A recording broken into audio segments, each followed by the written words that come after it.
ನಮಸ್ಕಾರ. ಸೋತ ಬಳಿಕ ಟೀಂ ಇಂಡಿಯಾದಲ್ಲಾದವು 3 ದೊಡ್ಡ ಬದಲಾವಣೆಗಳು. ತಂಡಕ್ಕೆ ಎಂಟ್ರಿ ಕೊಟ್ಟರು 3 ಹೊಸ ಆಟಗಾರರು. ಹಾಗಾದರೆ ಸುದ್ದಿಯ ಸಂಪೂರ್ಣ ಮಾಹಿತಿ ಏನು?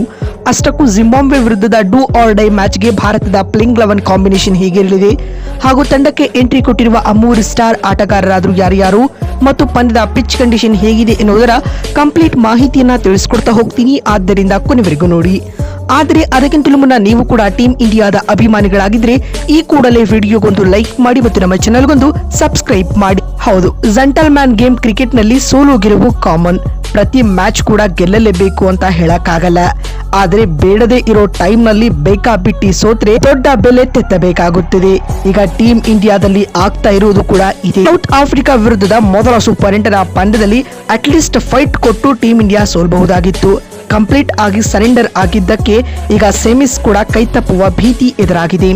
ಮತ್ತೊಂದು ಕಡೆ ವೆಸ್ಟ್ ಇಂಡೀಸ್ ಹಾಗೂ ಸೌತ್ ಆಫ್ರಿಕಾದ ನೆಟ್ ರನ್ ರೇಟ್ ನೋಡಿದರೆ ಭಾರತ ಐಸಿಯುನಲ್ಲಿದೆ ಅಂತಾನೆ ಹೇಳಬಹುದು.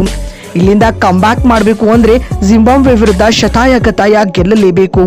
ಅಂಡ್ ಬರೀ ಗೆದ್ದರೆ ಸಾಕಾಗಲ್ಲ, ಭಾರತ ತನ್ನ ನೆಟ್ ರನ್ ರೇಟ್ ಕೂಡ ನೆಟ್ಟಗೆ ಮಾಡ್ಕೊಳ್ಬೇಕು. -3 ಇರುವ ಸದ್ಯದ NRR ಪ್ಲಸ್ಗೆ ತರಬೇಕು. ಈ ಮ್ಯಾಚ್ ಗೆದ್ರೆ ಮಾತ್ರ team India world cup race ನಲ್ಲಿ ಇರುತ್ತೆ, ಇಲ್ದಿದ್ರೆ ಬ್ಯಾಕ್ ಪಾಕ್ ಮಾಡಬೇಕಾಗುತ್ತೆ.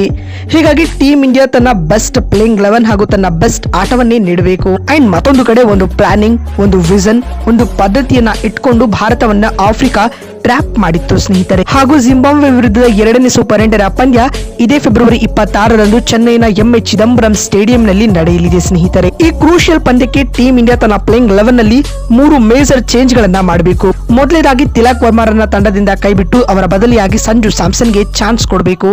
ತಿಲಕ್ ವರ್ಮಾ ಈ ಟೂರ್ನಿ ಉದ್ದಕ್ಕೂ ಲೋ ಸ್ಟ್ರೈಕ್ ರೇಟ್ ನಲ್ಲಿ ಬ್ಯಾಟ್ ಬೀಸಿದ್ದಾರೆ. ಅಪ್ ಟು ದ ಮಾರ್ಕ್ ಅವರ ಆಟ ಬಂದಿಲ್ಲ.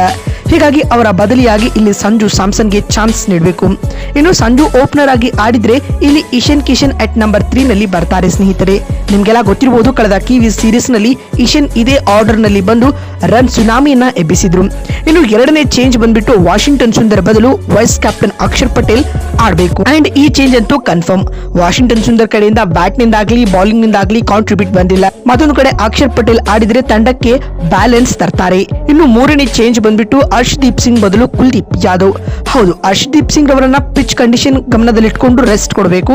ಅಟ್ ದ ಸೇಮ್ ಟೈಮ್ ಚೆನ್ನೈನ ಚೇಪಾಕ್ ಸ್ಟೇಡಿಯಂ ಸ್ಪಿನ್ ಫ್ರೆಂಡ್ಲಿ ಆಗಿರುವ ಕಾರಣ ಕುಲ್ದೀಪ್ ಯಾದವ್ ಅವರಿಗೆ ಅವಕಾಶ ನೀಡಬೇಕು. ಅಂಡ್ ಈ ಪಂದ್ಯದ ಪಿಚ್ ರಿಪೋರ್ಟ್ ಯಾವ ರೀತಿಯಾಗಿದೆ ಅಂತ ನೋಡ್ತಾ ಬರುವುದಾದ್ರೆ, ಈ ಟೂರ್ನಿಯಲ್ಲಿ ಚೆನ್ನೈನ MA Chidambaram stadium high scoring pitch ಆಗಿ ಕಂಡು ಬಂದಿದೆ. ಇಲ್ಲಿನ ಆವರೇಜ್ ಸ್ಕೋರ್ ಬಂದ್ಬಿಟ್ಟು 200+ ಇದೆ ಸ್ನೇಹಿತರೆ. ಹೀಗಾಗಿ ಜಿಂಬಾಬ್ವೆ ವಿರುದ್ಧದ ಪಂದ್ಯ ಹೈ ಸ್ಕೋರಿಂಗ್ ಪಂದ್ಯವಾಗುವುದರಲ್ಲಿ ಯಾವುದೇ ಅನುಮಾನವೇ ಬೇಡ. ಅಂಡ್ ಇಲ್ಲಿ ಟಾಸ್ ಗೆದ್ದವರು ಮೊದಲು ಬ್ಯಾಟಿಂಗ್ ಮಾಡಲು ಎದುರು ನೋಡ್ತಾರೆ. ಸ್ಪಿನ್ ಫ್ರೆಂಡ್ಲಿ ಪಿಚ್ ಅಂತ ಹೇಳಿದ್ರು ಕೂಡ ಇಲ್ಲಿ ಡ್ಯೂ ಮೇನ್ ಫ್ಯಾಕ್ಟರ್ ಆಗಲ್ಲ ಸ್ನೇಹಿತರೆ. ಇನ್ನುಳಿದಂತೆ ಫೈನಲ್ ಆಗಿ ಭಾರತದ ಪ್ಲೇಯಿಂಗ್ 11 ಯಾವ ರೀತಿಯಾಗಿರಲಿದೆ ಅಂತ ನೋಡ್ತಾ ಬರುವುದಾದ್ರೆ, ಓಪನರ್ಸ್ ಗಳಾಗಿ ಅಭಿಷೇಕ್ ಶರ್ಮಾ ಹಾಗೂ ಸಂಜು ಸ್ಯಾಮ್ಸನ್ ಇನ್ನಿಂಗ್ಸ್ ಆರಂಭಿಸಲಿದ್ದಾರೆ. Left and write combination work ಆಗುತ್ತೆ.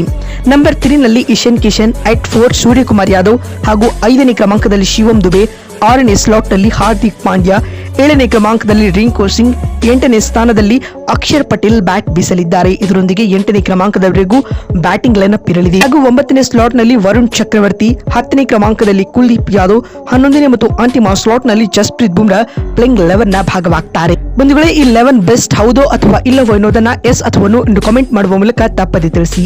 ಮತ್ತೊಂದು ವಿಡಿಯೋದಲ್ಲಿ ಸಿಗ್ತೀನಿ. ನಮಸ್ಕಾರ.